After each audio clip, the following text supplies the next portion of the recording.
Hi hello and welcome to Sakthi Masala வழங்கும் அது இது எதே. ஸோ மீண்டும் எங்களுடைய வீட்டுக்கு உங்களை அன்புடன் வரவேற்கிறோம். இன்றைக்கி நம்ம சொல்லக்கூடிய ஒரு அற்புதமான தத்துவம் என்னவென்றால், ஒரு மனிதன் வந்து அப்படியே ரோட்டோரமாக நடந்து போயிட்டு இருக்கும்போது ஒரு காக்கா அவன் மேலே அசிங்கம் பண்ணிச்சான். அப்போ டக்குன்னு கோவப்பட்டு அந்த மனுஷன் அந்த காக்காவை பார்த்து கேட்டானா, நீ அறிவு கட்ட காக்கா, இப்படி கண்டவன் ஆகி போறியே, பேண்ட் போட மாட்டியா அப்படின்னு. அதுக்கு அந்த காக்கா திருப்பி அதே கேள்வி அவங்ககிட்ட கேட்டுச்சான். ஸோ அதனால் வாழ்க்கையில் எப்போதுமே யாரை பார்த்து என்ன கேள்வி கேட்குறோம் அப்படின்றத யோசிச்சு கேளுங்க. இல்லை அப்படின்னா அந்த மனுஷன் எப்படி மூச்சானோ அது மாதிரி நீங்களும் லைஃப்பில் மூச்சிட்டு இருப்பீங்க. இந்த அற்புதமான தத்துவத்தோட நம்ம நிகழ்ச்சிக்கு வந்து கெஸ்ட்டாக யாரை கூப்பிடுறது அப்படின்னு எங்கள் கோஆர்டினேட்டர் யோசிச்சு அவர் மண்டையில் இருக்கிற முடி எல்லாமே போயிடுச்சு. நீங்கள் அவர் வந்து பார்த்தீங்கன்னா எப்போ வேணால் பிரசாத் ஸ்டுடியோ வெளியில் வந்து பார்க்கலாம், அவர் உட்காந்துருப்பார். ஸோ அப்படிப்பட்ட அவருக்கும் நாங்கள் வந்து நிதி வசூல் பண்ணுறோம் அவரோட முடி கொட்டினதுக்கும். ஸோ இன்றைக்கி வந்து நம்ம நிகழ்ச்சியில் யார் வந்திருக்கிறாங்க, அப்படிப்பட்ட கெஸ்ட் யார் அப்படின்றத லிஃப்ட் ஓப்பன் பண்ணி பார்க்கலாம்.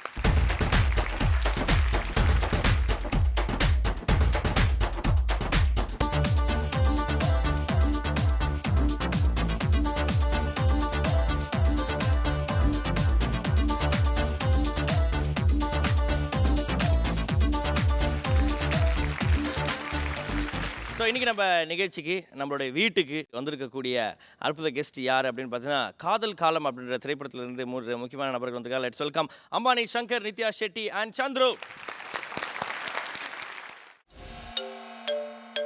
ஸோ இப்போ உங்களையும் சரி இவங்களையும் சரி கன்ஃபியூஸ் பண்ண போகிற அந்த 3 பேர் யார் அப்படின்றத லிஃப்ட் ஓப்பன் பண்ணி பார்க்கலாம்.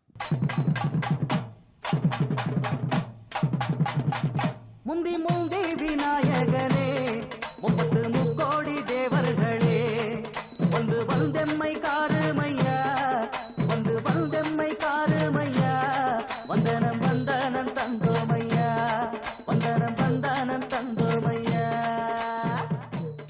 ஏபிசி 3 பேர் வந்துடுறாங்க. இப்போ இவங்க 3 பேர் என்ன பண்ண போகிறாங்க அப்படின்னா, குரூப்பாக ஒரு பர்ஃபார்மன்ஸ் பண்ணுவாங்க. ஓகே, அதுக்கு முன்னாடி இவங்க யாருமா? கரகாட்டம் கரகாட்டம் ஆடுறவங்க. ஓகே, சரி, கரகாட்டம் ஆடுறவங்க வந்துருக்குறாங்க. இப்போ இவங்க 3 பேர் வந்து குரூப்பாக பர்ஃபார்ம் பண்ணுவாங்க. அவங்க பர்ஃபார்ம் பண்ணும்போது நீங்கள் அந்த பஸ்ஸர் அழுத்தணும். ஓகே, இந்த பஸ்ஸர் யார் ஃபஸ்ட் அழுத்துறாங்களோ அவங்களுக்கு என்ன சான்ஸ் அப்படின்னா, இருக்கிற 3 பேர்லேருந்து ஒருத்தவங்கள லாக் பண்ணலாம். ஓகே, 2வது பஸ்ஸர் அழுத்துறவங்களுக்கு மீதி இருக்கிற 2 பேர்லேருந்து ஒருத்தவங்கள லாக் பண்ணலாம். ஓகே, 3வது பஸ்ஸர் அழுத்துறவங்க என்ன மீதி ஆப்ஷன் இருக்கோ அதை மட்டும் தான் ஃபஸ்ட் ரவுண்டில் லாக் பண்ண முடியும்.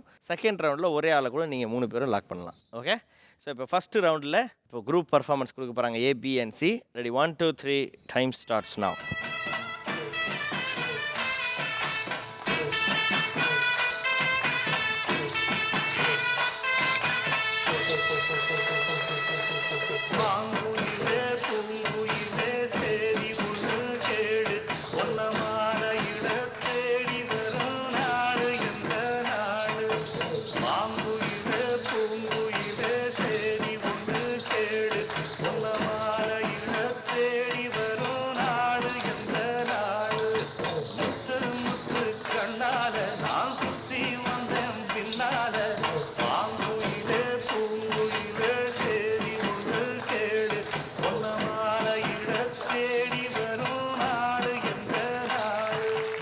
ஓகே, ஸோ ஏபிசி 3 பேரும் ஆடி முடிச்சிட்டாங்க. ஃபஸ்ட்டு பஸ்ஸர் அழுத்துறது வந்து அம்பானி. அம்பானி தான் ஃபஸ்ட்டு முதல்ல பஸ்ஸர் அழுத்திருக்காரு. அடுத்து நித்யா அண்ட் 3வது தான் நீங்கள் சந்துரு. ஓகே, சொல்லுங்கள் அம்பானி சங்கர் அவர்களே.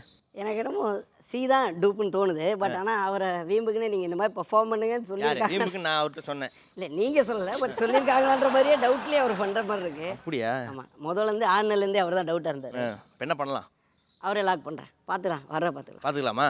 ஓகே, ஸோ சியை டூப்பு அப்படின்னு லாக் பண்ணுறாரு நம்ம அம்பானி சங்கர் அவர்கள். நித்யா சொல்லுங்கள். I wanted to take C.